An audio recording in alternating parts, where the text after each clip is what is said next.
Astro సిండికేట్‌లో మీ personal and business promotions కోసం కింది నంబర్‌కు కాంటాక్ట్ చేయండి.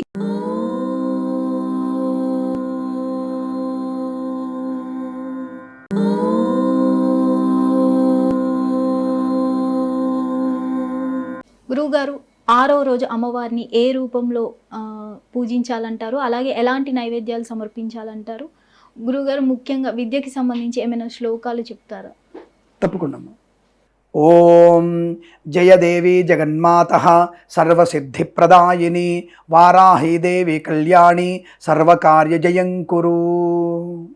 ఆరవ రోజు మీరు అడిగిన ప్రశ్నకి సమాధానం. ఆరవ రోజు మనకి శ్రీ దండనిధుల వారాహి, శ్రీ దండనిధుల వారాహి అమ్మవారు. ఇక్కడ నకారాత్మక శక్తులని దుష్టగ్రహ పీడలని, ఇక్కడ బాగా విశేషం.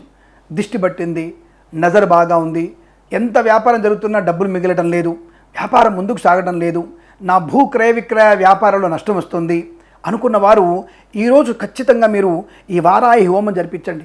రియల్ ఎస్టేట్ వాళ్ళు తప్పకుండా ఈ యొక్క పని చేయండి.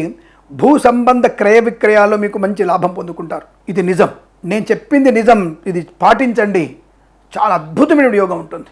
ఈరోజు మీరు చేసినటువంటి ఈ హోమం వల్ల, పూజ వల్ల అమ్మవారి అలంకరణ చేసి పీఠం మీద అమ్మవారిని కూర్చోబెట్టి, చతుర్భుజిగా అమ్మవారిని కూర్చోబెట్టి అమ్మవారికి ధూపదీప నైవేద్యాలు జరిపించి హోమం జరిపిస్తే తప్పకుండా వితిన్ 21 డేస్లో మీకు ఈ యొక్క రిజల్ట్ కనబడుతోంది. నిజం, ఇది చెయ్యండి. ఈ యొక్క అమ్మవారి దండనిధుల వారాహి అమ్మవారిని పూజన వల్ల నకారం శక్తులు, దుష్టగ్రహ పీడలని, భక్తుల రక్షణ కోసం నిధులు పొందడానికి కూడా అవకాశం ఉంటుంది.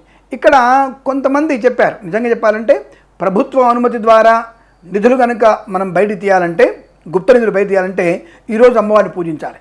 గుప్త నిధులు పొందడానికి కూడా పనికొచ్చేటువంటి శక్తి అమ్మవారిని పూజిస్తే ఎక్కడ మనకుందో తెలుసుకొనగలిగే అవకాశం మీ టెక్నాలజీ వాడుతున్న టెక్నాలజీకి అంతుపడుతుంది. ఇక్కడ ప్రాంతంలో మనకి గుప్త నిధులు ఉన్నాయని తెలుసుకునే అవకాశం ఉంటుంది.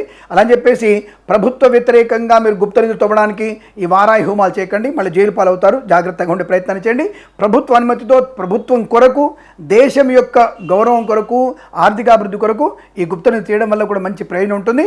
అలాంటి గుప్త నిధులు తీయాలంటే ఈరోజు ఈ అమ్మవారిని మనం పూజిస్తే తప్పకుండా సుఖము, సంతోషము, ఆనందయోగము ఇచ్చేటువంటి కరుణామయ రసరూపముగా పొందబడింది ఈ యొక్క అమ్మవారు. ఎవరు? దండనిధుల వారాహి అమ్మవారిని ఇలా పూజ చేయడం వల్ల మనకి అనుకూలవంతమైనటువంటి రక్షణ, దుష్టుల నుంచి, నెగిటివ్ ఎనర్జీ నుంచి బయటపడడానికి, ఈ చేతబడి, చిల్లంగి, బాణామతి నుంచి బయటపడడానికి 9 రోజులు ఉపయోగపడినా ఈరోజు విశేషంగా చెప్పబడింది. కాబట్టి తప్పకుండా అలాంటి నెగిటివ్ ఎనర్జీ ఉన్నవాళ్ళు ఇంట్లో పాజిటివ్ ఎనర్జీ పొందడానికి కోసం మీరు ఈ యొక్క వ్రతాన్ని, ఈరోజు హోమాన్ని కానీ వ్రతాన్ని కానీ చేస్తే విజయం ప్రాప్తించుకునే అవకాశాలు ఉంటాయి. శుభమస్తు. అలాగే ఈరోజు అమ్మవారికి ఏ నైవేద్యం పెట్టాలి అంటే, ఈరోజు ముఖ్యంగా అమ్మవారికి చింతపండుతో చేసినటువంటి పదార్థాలు, అంటే చింతపండు పచ్చడి అని, చింతపండుతో చేసినటువంటి పులిహోర కానివ్వండి అమ్మవారి నివేదన చేయడం.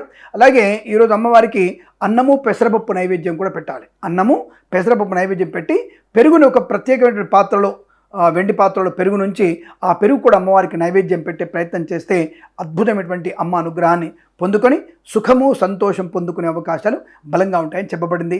ఇలా అమ్మవారిని పూజించి ఆనందమయ జీవాన్ని పొందాలని కోరుకుంటూ శుభమస్తు. థ్యాంక్ యూ గురువు గారు. శుభమస్తు.